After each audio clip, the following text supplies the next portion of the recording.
عليكم ورحمة الله وبركاته. إن الحمد لله نحمده ونستعينه ونستهديه ونستغفره ونتوب إليه ونتوكل عليه ونعوذ بالله من شرور أنفسنا وسيئات أعمالنا. من يهده الله فلا مضل له وما يضلل فلا هادي له. أشهد أن لا إله إلا الله وحده لا شريك له له الملك وله الحمد وهو على كل شيء قدير ولا حول ولا قوة إلا بالله العلي العظيم. اللهم صل وسلم وبارك على سيدنا محمد وعلى آل سيدنا محمد كما صليت وسلمت وباركت على سيدنا إبراهيم وعلى آل سيدنا إبراهيم في العالمين إنك حميد مجيد. أما بعد. Firman Allah Subhanahu wa taala masih lagi pada ayat yang ke-24 daripada surah Al-Baqarah ini. A'udzubillahi minasyaitonir rajim.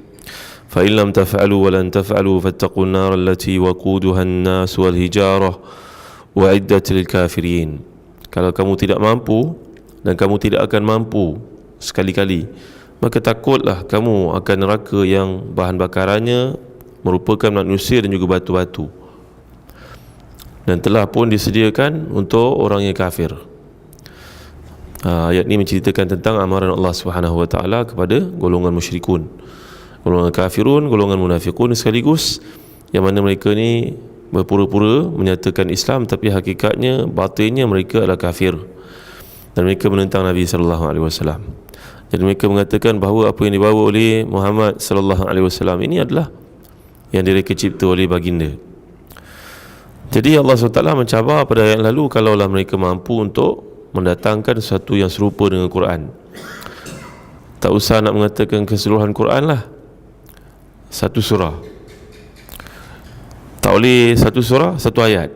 Maka nampaknya mereka tak mampu, buntu. Walau berhimpun manusia yang cerdik pandai sekalipun untuk membawa atau mencipta sesuatu yang akan menerangi Quran, itu tidak mungkin. Kerana Allah SWT telah pun menjelaskan kat sini, walan tafa'alu, kamu tidak akan mampu. Lan ini bahasa Arab merujuk kepada satu yang tidak akan berlaku sampai hari kiamat. Kalau kamu dah tahu Quran merupakan kebenaran daripada Muhammad sallallahu alaihi wasallam, bahawa bukan ciptaannya, dengan kebenaran yang kita telah jelaskan, mukjizat Quran ni terdiri pada tiga perkara, tiga aspek. Yang pertama, ketelitian redaksi ayatnya. Ayatnya cantik, tersusun, kemas penggunaannya. Bukan manusia sebarangan boleh menggunakan ayat yang indah seperti itu. Nombor dua, perkabaran kisah lampau yang kita pun tak tahu tetapi terbukti pada hari ini kebenarannya, dan juga kisah-kisah yang akan datang yang mustahil boleh diada-adakan oleh seseorang. Kalau kita mendengar seorang bercerita benda akan datang, kita akan rasa mengarutlah cerita ni. Tetapi Quran tidak begitu. Orang baca, orang pun terfikir, dan ia makin hari makin terbukti kebenaran Quran itu. Ini aspek kemukjizatan yang kedua.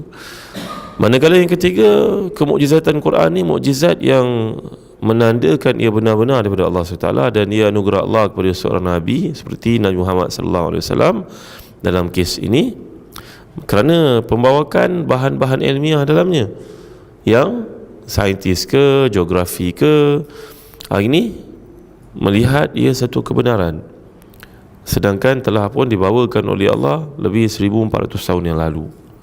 Masa itu tak ada lagi dapatan sains, masa itu tak ada lagi ilmu geografi yang menerangkan bumi itu bulat atau sebagainya. Jadi inilah dia cabaran Allah kepada manusia untuk membawa datang sepertinya. Pada zaman Nabi SAW, ada beberapa orang yang mendakwa dia juga Nabi. Contohnya Musailamatul Kazzab. Dia ni duduk dekat daerah Najd, yang hari ini dikenali sebagai Riyadh. Dia ni berpengaruh, pengikut-pengikutnya menyokong dia. Bila dia tengok Islam berkembang, malu pula tak masuk Islam. Masuk Islam juga sebagai munafik lagi. Tapi pendukung-pendukungnya menyarankan, hai Musailamah, kau ni banyak pengaruh, Muhammad pun banyak pengaruh juga, eloklah kalau kau mengaku kau jadi Nabi.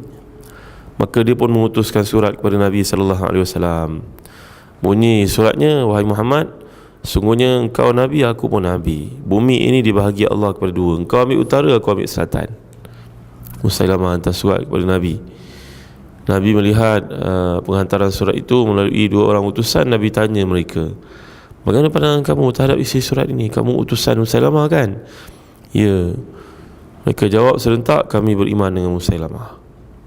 Nabi SAW bersabda, kalaulah tidak ada undang-undang diplomatik antara bangsa melayakkan, membenarkan dibunuh utusan, memang aku bunuh kamu dua sekali. Kamu tahu kan Musailamah ni pendusta, kamu boleh beriman dengannya.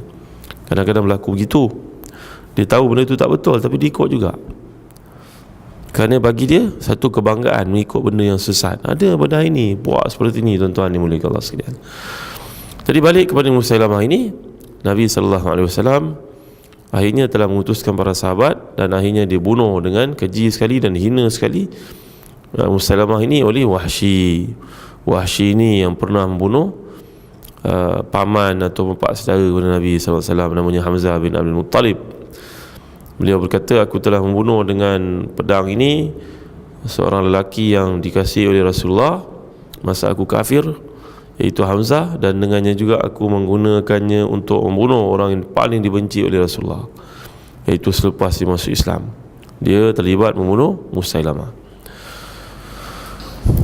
Selain daripada itu, ada juga yang namanya Al-Aswad Al-Ansi, seorang daripada Yaman, tinggi orangnya, putih kulit, handsome, dan dia nak menambah lagi keanggunan dirinya, dia pakai pula tudung seolah menutup mukanya. Lagilah orang kebingungan, macam mana rupa orang ni, tinggi, segak nampaknya, pahir naik kuda, ramai pengikut, dia tak bagi muka dia nampak sangat. Memang handsome orangnya, namanya Aswad Al-Ansi. Juga akhirnya telah dibunuh oleh sahabat Nabi yang bernama Fairuz Ad-Dailami radhiyallahu anhu ardah. Dan Al-Aswad Al-Ansi ini pernah cuba untuk membunuh salah seorang yang menentangnya, yang bernama Abu Muslim Al-Khawlani. Maka Abu Muslim Al-Khawlani telah pun dibakar oleh Al-Aswad Al-Ansi. Tapi Allah SWT telah memberikan karamah kepada wali Allah ini, tabi'i, dia tak jumpa Nabi. Abu Muslim Al-Khawlani ni tak sempat jumpa Nabi, walaupun hidup sezaman dengan Nabi. Mungkin kerana kekangan kemiskinan, jarak yang jauh, dia kat Yaman, Nabi kat utara, 1000 batu ke atas, mungkin antara itu halangannya. Maka Abu Muslim Al-Khawlani telah dibakar oleh Al-Aswad Al-Ansi. Tapi Allah Ta'ala telah menyerlahkan kekaramah seorang wali, maka dia tidak hangus. Dan itulah yang pernah disebut oleh Sayyidina Umar Khattab radhiyallahu anhu, seorang yang pernah diperlakukan kepadanya sebagaimana diperlakukan kepada Ibrahim Khalilullah, iaitu dibakar oleh Namrud tapi tidak hangus. Jadi inilah antara ciri kecelakaan yang berlaku kepada manusia yang cuba untuk menandingi Nabi SAW dan menandingi Al-Quran. Bila dah mengaku jadi Nabi, kenalah kata benda yang power untuk menunjukkan bahawa dia juga dapat wahyu. Jadi macam Musailamah ini, dia cuba untuk menyampaikan bait-bait syair yang indah. Turun ayat tentang sebagai contohnya Allah SWT menurunkan surah Wal Asr, surah Al-Fil. Dia pun mengatakan, aku pun dapat juga surah ini. Dia baca surah tentang katak pula. Quran membawa ke surah Al-Fil bukan cerita description tentang gajah itu telinganya ke belalainya, tak ada. Allah cerita gajah itu dia cuba untuk memusnahkan Kaabah, lalu Allah hukum Ashabul Fil, itu dalam surah Al-Fil. Tapi si Musailamah ni dia cuba juga, dia kata aku pun ada turun surah ini. Surah apa wahai Musailamah?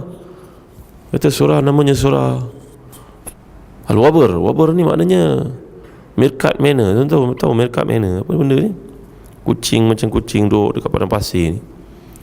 Ya, Al-Wabr wa mal Wabr. Dia pun bacakan surah tentang kucing dekat padang pasir yang apa, halus, kurus ini. Dia bacakan, apa namamu, kepalamu di atas, kaki di bawah, dadamu begini. Pengikut-pengikutnya tergelak mendengar bacaannya itu. Pun begitu mereka tetap beriman juga dengan Musailamah. Dan seorang daripada yang musyrik daripada Quraisy datang mendengar Musailamah cakap, dia kata, aku dengar je, aku dah tahu ini pembohongan sebenarnya. Lepas tu baru dia masuk Islam dan dia menceritakan pengalamannya berjumpa dengan Musailamah yang cuba untuk menandingi ayat-ayat Quran, tetapi nampak buntu jalannya. Dan Quran bawa cerita binatang, bukan cerita binatang. Cerita binatang tu satu makhluk yang Allah ciptakan. Nanti kita lihat tentang nyamuk umpamanya selepas ini. Bukan nak cerita deskripsi nyamuk, kakinya berapa, belalainya macam mana, tugasnya apa, bukan. Itu manusia tahu. Tapi Allah bawakan dalam satu dimensi perspektif yang lain. Jadi ini yang cuba dicontohi, diikuti oleh Musailamah. Lalu orang mendengar hasilnya amatlah memilukan. Nak ketawa ada, nak tergelak ada, nak menangis ada, punya bawa bahan yang dikatakan daripada Allah SWT itu. Dahulu sebelum kita, ketika umat Islam lemah, ada ketika period umat Islam kuat, jatuh, naik balik, turun balik. Maka ketika mereka lemah, contohnya sebagai contoh daripada Asia Tengah adalah seorang yang Yahudi yang kerjanya untuk memutarbelitkan ayat-ayat daripada Taurat, daripada Injil, nanti dijual di pasar. Buku yang baru diterbitkan itu, dia mengubah-ubah isinya. Satu hari diubah isi kandungan Injil. Ramai orang Kristian beli. Bagus lah isi dia, konten dia bagus. Lepas tu diubah pula konten Taurat. Pun orang Yahudi bukan tahu. Yahudi beli juga, bagus. Macam Harry Potter dia pergi belinya, tuan-tuan. Tapi satu hari dia kata, aku nak cuba ubah Quran lah. Dia pun ubah Quran. Dia jual Quran itu yang telah berubah versinya dalam pasar. Maka orang Islam datang ramai-ramai, membeli lalu memukulnya di situ juga. Lantas dia berkata, demi Allah, memang kitab ni tak boleh nak ubah. Tapi kalau kitab kita yang lain aku ubah, aku tambah nilai, cerita-cerita mengarut dalamnya, pengikutnya suka baca. Tapi Quran ni aku ubah sikit je, memang aku nak pukul. Dan aku kena tenye dengan mereka. Jadi memang benarlah Quran ini daripada Allah SWT. Moga-moga dengan ini bertambahlah keimanan kita, kesungguhan kita untuk membaca Quran siang, malam, pagi, petang. Jangan tunggu Ramadan saja atau malam Jumaat saja untuk membacakannya. Masih lagi dalam ayat ke-24, nanti ada keizinan daripada Allah SWT, kita akan huraikan lagi tentang kejadian neraka. Allahu a'lam. Wassallallahu ala sayyidina Muhammad wa ala alihi wa sahbihi wa baraka wasallam. Walhamdulillahi rabbil alamin. Wassalamualaikum warahmatullahi wabarakatuh.